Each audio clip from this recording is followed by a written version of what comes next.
Hi there, welcome to our channel Fleetech. In this video, we will talk about how to use budgeting features on Chime app. So for this, I am here on Chime.com.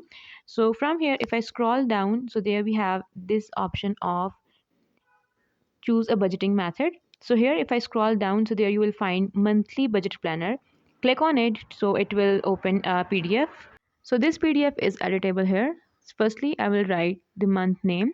Then I will add a total income of that month. So let's add a 3000 here. Then we have the expenses. So the first expenses we have is needs category, which is essential, where you can add your rent, groceries, utilities, bills, etc.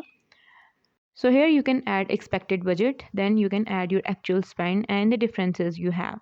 Then we have the grocery section, then we have phone, internet, transportation. Once you fill the first portion here, then we have total needs. So you add the expected budget, which is total that you expected, then how much spent, and then add the differences, like how much the difference was it the more than that the expected budget or the less than. Then we have the want section where you can add the subscriptions, entertainment, travel, personal purchase. You can add all the budget from here.